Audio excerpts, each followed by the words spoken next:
Hello guys, Jasmine ബ്രേക്കിൽ എല്ലാവർക്കും സ്വാഗതം. അസ്സലാമു അലൈക്കും. എല്ലാവർക്കും സുഖമല്ലേ? അപ്പോൾ ഇന്ന് ഉണ്ടാക്കുന്നത് ഞാൻ ഉന്നക്കായാണ് കേട്ടോ. അതിനായി 2 കിലോ പഴം ഞാൻ ചെറുങ്ങനെ മുറിച്ചിട്ട് ആവിയിൽ വേവിക്കുന്നുണ്ട്. ആവിയിൽ മുറിച്ചിട്ട് എല്ലാം ചെറുങ്ങനെ ആക്കിയിട്ട് ഞാൻ ഗ്രൈൻഡറിൽ അരക്കുന്നൊന്നുമല്ല, മറ്റച്ചലനെ ഇതാക്കിയിട്ട് എടുക്കുന്നതാണ് കേട്ടോ. അങ്ങനെ അത് പൊടുങ്ങാൻ വെച്ചിട്ടുണ്ട്. അതിനിടയ്ക്ക് നമുക്ക് പണ്ടും ഉണ്ടാക്കാം.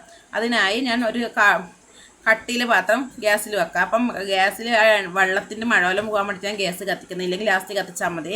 അതിലേക്ക് ഞാൻ പശു നെയ്യാ മിൽമ നെയ്യാന്ന് ഒറ്റിക്കുന്നുണ്ട്. പശു നെയ്യോ മിൽമ നെയ്യോ എന്തായാലും ഇട്ടിച്ചാലും നമുക്ക് നല്ല സ്മെല്ല് വരും. അതുകൊണ്ട് നല്ല ടേസ്റ്റും കൂടും. അതുകൊണ്ട് മാത്രമാണ്. അപ്പം അങ്ങനെ ചട്ടി കാണിട്ടുണ്ട്. ഞാൻ 10 മുട്ടക്കില്ല പണ്ടാന്ന് ഉണ്ടാക്കുന്നുണ്ട്. 10 മുട്ടക്കില്ല പണ്ടാന്ന് ഉണ്ടാക്കുന്നത്. അപ്പം അങ്ങനെ ഉണ്ടാക്കാൻ വേണ്ടിയിട്ട് ശേഷം പശു നെയ്യ് ഒഴിച്ച് കൊടുക്കാം.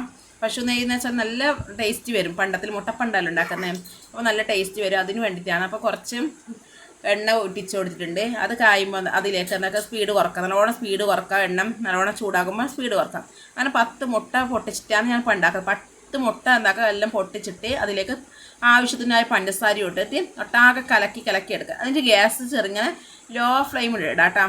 നല്ല സ്പീഡാക്കണ്ട, ലോയിലിട്ടാൽ മതി. അങ്ങനെ ഇളക്കി ഇങ്ങനെ കൊടുത്തുകൊണ്ടിരിക്കാം. സ്പൂൺ എടുക്കാതെ തന്നെ ഇളക്കിക്കൊണ്ടിരിക്കണം കേട്ടോ. അല്ലെങ്കിൽ അടിയിൽ പിടിക്കാനുള്ള ചാൻസ് ഉണ്ട്. മുട്ടയാകുമ്പോൾ അടിയിൽ പിടിക്കും. അപ്പോൾ ഇങ്ങനെ ഇളക്കിക്കൊണ്ടിരിക്കണം. ഒന്നാമത് പഞ്ചസാര ഇട്ടത് കൊണ്ട് അടി കത്താനുള്ള ചാൻസ് ഉണ്ട്. അതുകൊണ്ടാണ് പറയുന്നത്. അങ്ങനെ 10 മുട്ടയും പൊട്ടിച്ചിട്ട് അങ്ങനെ കുറുകിക്കൊണ്ട് ആകുന്നത് വരെ തരാം. വേറെ തന്നെ ചിക്കി ഇട്ടുകയില്ല. അതുപോലെയാണ് ആകല്ലേ കേട്ടോ പണ്ടത്തിൻ്റെ ഇത്. അങ്ങനെ ആയിട്ട് തണിയാൻ വെക്കണം കേട്ടോ. ആയിട്ട് തണിയാൻ വെക്കണം. വന്നിട്ട് കായ്ക്കടയിൽ പണ്ടം ചേർക്കാൻ പറ്റും. ഇല്ലെങ്കിൽ ചൂടോടെ ആവൂല കേട്ടോ. കയ്യിൽ വെച്ചിട്ടല്ലേ നമ്മൾ പണ്ട് ഉണ്ടാക്കുന്നത്, കായിടലുണ്ടാക്കുന്നത്. അതുകൊണ്ടാണ് പറയുന്നത്. തണിഞ്ഞിന് പിന്നെ ശരിയാക്കിയാൽ മതി കേട്ടോ. അങ്ങനെ കുറുകിയിട്ട് വരുന്നുണ്ട്. നല്ലോണം കുറുകണം കേട്ടോ. നല്ലോണം കുറുകിയാൽ മാത്രമേ വെള്ളമെല്ലാം വേറെ തന്നെ വെക്കണേ, എന്നെങ്കിൽ മാത്രമേ ശരിയാവും. അപ്പം ഇത് കട്ടി ഇളക്കിക്കൊണ്ട് നിൽക്കുമ്പോൾ അത് കുറുകിക്കൊണ്ട് വന്നാൽ മാത്രമേ നമ്മളെ പണ്ടം ശരിയാവും. ഇല്ലെങ്കിൽ അടിയിൽ കത്താനുള്ള ചാൻസ് വന്നിട്ട് കായടയും മോശമാവും. അപ്പം ഇതുപോലെ ആയിക്കോണ്ടും വരും കേട്ടോ. അതിൽ ഏലക്കായ ഇടാം. ഞാൻ ഏലക്കായ ഇട്ടിട്ടാന്ന് എള്ളും അണ്ടിപ്പരിപ്പ് മുന്തിരി അതെല്ലാം ഇടാം കേട്ടോ. അപ്പം ഞാൻ അതൊന്നും ഇട്ടിട്ടില്ല, ഒന്നും ഇടയിലുണ്ടായിട്ടില്ല. അതുകൊണ്ടാണ് ഇടാതിന് സമയം പെട്ടെന്ന് തീരുമാനിച്ച സംഭവമായതുകൊണ്ട് കടയിൽ പോകേണ്ട സമയമില്ല. അതുകൊണ്ടാണ് കേട്ടോ. അങ്ങനെ ഇങ്ങനെ കുറുകിക്കൊണ്ട് വന്നിട്ട് നല്ലോണം കുറുകിയിട്ട് വേറെ കിട്ടും. ഒറ്റ തന്നെ കിട്ടും. വേണമെങ്കിൽ കളർ ശേഷം ഹേഡാക്കാം കേട്ടോ പണ്ടത്തിൽ. പക്ഷെ ഞാൻ ഒന്നും ഹേഡാക്കിയിട്ടില്ല കേട്ടോ.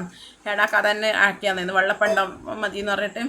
ഇതിൻ്റെ പണ്ടത്തോടെ നമുക്ക് എന്തും ഉണ്ടാക്കാൻ പറ്റും. എന്തോ നമുക്ക് പനിനീർ പെട്ടി ഉണ്ടാക്കുന്ന ഇതേ പണ്ടാണ്. അങ്ങനെ പണ്ടം എടുത്തു വെച്ചിട്ട് ബാക്കിയില്ലത് നാളെ ആക്കാമെന്ന് പറഞ്ഞിട്ട്. അപ്പം പണ്ടം നമുക്ക് ശരിയായി കിട്ടിയിട്ടുണ്ട്. എന്നാൽ അടുത്തത് വേണ്ടത് നമുക്ക് കായ് ഉടക്കുന്ന വിധത്തിലാണ്.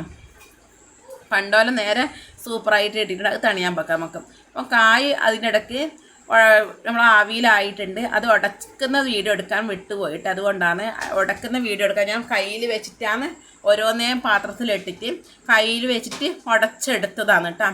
അങ്ങനെ ഉടച്ചെടുത്തിട്ട് പണ്ടം ഇതേപോലെ പണ്ടും വെച്ചിട്ട് ആക്കിയിട്ട് എടുത്തു. ഇതേപോലെയാണ് ആകൃതിയിലാക്കിയത് കേട്ടോ. ഞാൻ അതിന് എണ്ണ ആക്കിയിട്ട് ഗ്യാസിൽ ഇടിയേ വേണ്ടെന്നെങ്കിൽ കായയുടെ ഉന്നപ്പം ശരിയായി. അത്രയേ ഉള്ളൂ. അപ്പം വീഡിയോ ഇത്രയേ ഉള്ളൂ. വീഡിയോ ഇഷ്ടപ്പെട്ട എല്ലാവരും ലൈക്ക് ചെയ്യുക. സബ്സ്ക്രൈബ് ചെയ്യാത്തവർ സബ്സ്ക്രൈബ് ചെയ്യുക. വീണ്ടും കാണുന്നവർ എല്ലാവർക്കും അസ്സലാമു അലൈക്കും. പുതിയ വീഡിയോ വരുന്നവർ എല്ലാവർക്കും അസ്സലാമു അലൈക്കും. വീണ്ടും കാണാം. Tata bye bye. See U.